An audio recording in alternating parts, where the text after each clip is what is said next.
بسا اوقات بہت سی محنتوں کا نتیجہ انسان دیکھتا ہے کہ ضائع چلا گیا. میں نے 10 سال محنت کی، حاصل کوئی نہیں نکلا. یہ ثمرات کیا ہیں؟ محنتوں کے ثمرات کا ضیاع. کوشش آپ نے کی، قسمت کی خوبی دیکھی ہے، ٹوٹی کہاں کمن، 2-4 ہاتھ جب کے لبے بام رہ گئے. Be prepared. ایک شاعر کے یہ اشعار ہیں، وہ کمیونسٹ تھا، میں نام بھی نہیں لیتا، لیکن یہ کہ یہ اسی انقلابی، چونکہ ان کا بھی ایک انقلابی نظریہ ہے، انقلابی عمل میں یہ سارے مراحل آتے ہیں.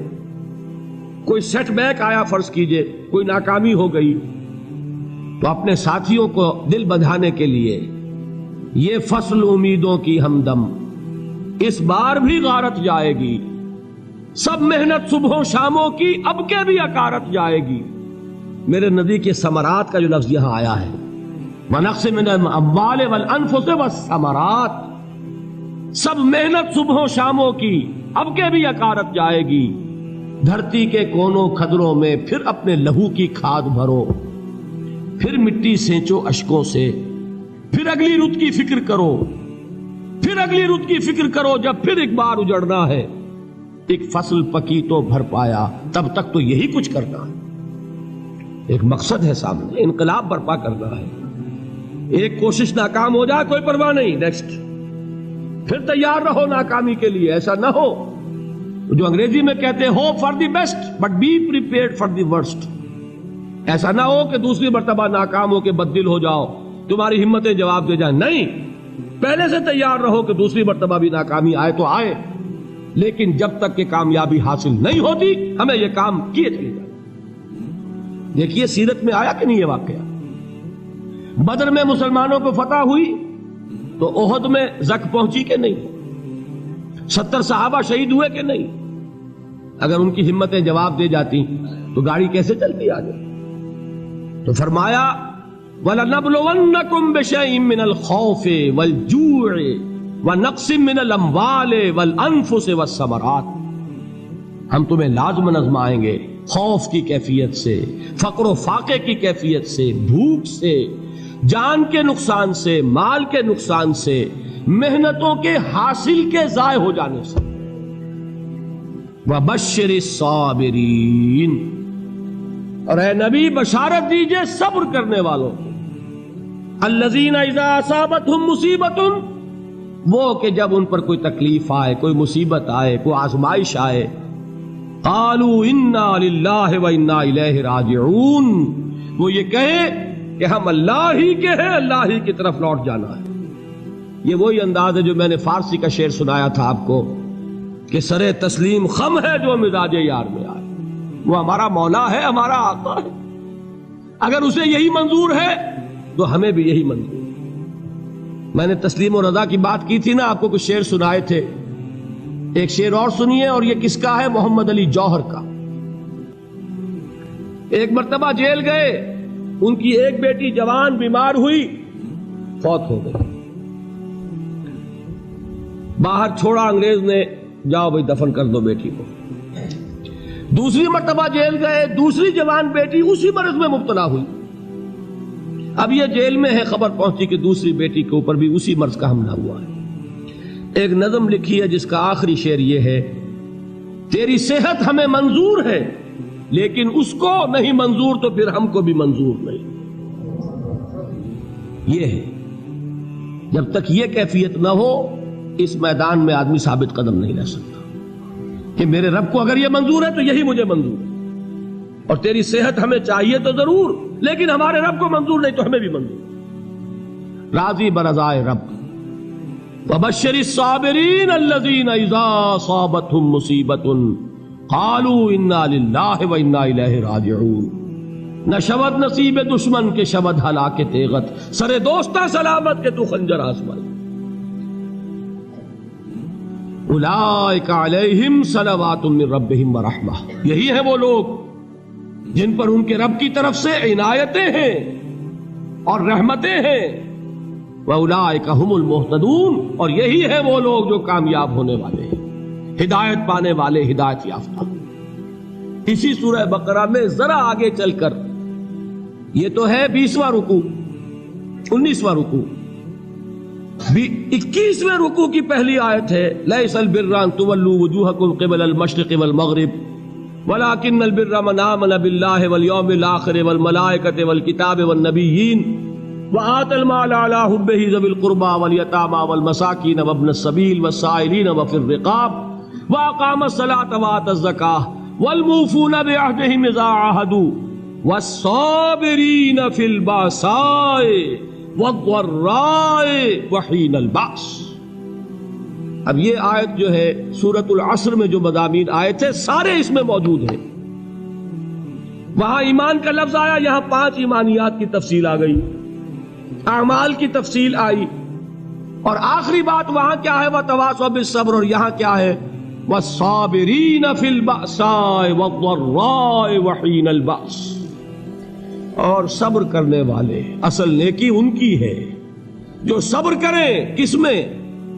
جنگ کے وقت. ذرائے بأسائے، بأسا کہتے ہیں فقر اور فاقہ. واحد آئے گا باس تو اس کے معنی جنگ، اور بأسا جمع میں آئے گا تو فاقہ فقر بھوک. اور ذرائے جسمانی تکلیف، ضرر جسمانی تکلیفوں میں صبر کرنے والے، فقر اور فاقے میں صبر کرنے والے، اور جنگ کے وقت صبر کرنے والے. اولئک الذین صدقوا واولئک هم المتقون. یہ ہیں وہ لوگ جو صبر کرنے والے ہیں، یہ ہیں جو سچے ہیں، جو اپنے دعوے میں نیکی کے اور ایمان کے صادق ہیں، اور یہی وہ لوگ ہیں جو متقی. اگلی سورت ہے سورہ آل عمران. اس میں 2 لفظ آئے ہیں آخری آیت، یا ایھا الذین آمنوا اصبروا وصابروا ورابطوا واتقوا اللہ لعلکم تفلحون. دیکھیے یہاں صبر اور صابر جو تعلق جہد اور جہاد کا ہے وہی ہے صبر اور مصابرت.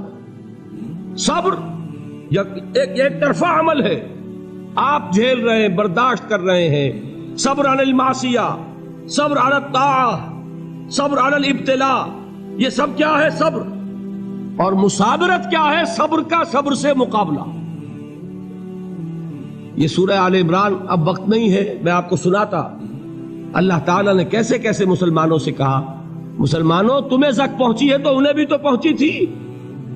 ان کے 70 نہیں مارے گئے تھے بدر میں؟ ان کے حوصلے جو ہیں وہ تو پست نہیں ہوئے، وہ اگلے سال آ گئے تم پر چڑھائی کر کے. تم کیوں اتنا برا مان رہے ہو؟ تمہارے دل اتنے زخمی کیوں ہو گئے؟ تمہیں تکلیف پہنچتی ہے تو انہیں بھی پہنچتی ہے. اپنی غیرت جو ہے ہمیں ذرا اس کا جائزہ لینا چاہیے. لوگ باطل نظریات کے لیے کتنی قربانیاں دے رہے ہیں، لوگ باطل چیزوں کے فروغ کے لیے کتنی محنتیں کر رہے ہیں. جیسا کہ میں نے ابھی کہا تھا، اسی غیرت کو چیلنج کرنے کے لیے، ذرا آپ کی حمیت دینی کو جوش دلانے کے لیے. قادیانی نوجوان کتنی تعداد میں اپنے آپ کو دین کے لیے وقف کرتا ہے، اور آپ کتنے نوجوان ہیں جو اپنے آپ کو دین کے لیے وقف کرتے ہیں، اور ہوں وہ کھاتے پیتے گھرانوں کے لوگ. یہ نہیں ہے کہ اگر کوئی اور کام نہیں کر سکتا تو پھر یہ ہے کہ وہ دین کے کام میں لگ جائے. باصلاحیت لوگ، کھاتے پیتے لوگ، ذہنی استعداد رکھنے والے لوگ، اونچے گھرانوں کے لوگ، وہ وقف کریں اپنے آپ کو دین کے لیے. اس کے بغیر کیسے باہر آ جائے گی، کیسے رونق آ جائے گی؟ تو دنیا میں باطل نظریات والے جو ہیں، یہ بات کہی گئی ہے، مسلمانوں تم اگر توحید کے لیے لڑ رہے ہو، دیکھتے نہیں ابو جہل کو، اس نے گردن کٹوائی ہے شرک کے لیے، شرک کے لیے گردن کٹوائے، اور تم توحید کے لیے گردن کٹوانے کو تیار نہ ہو.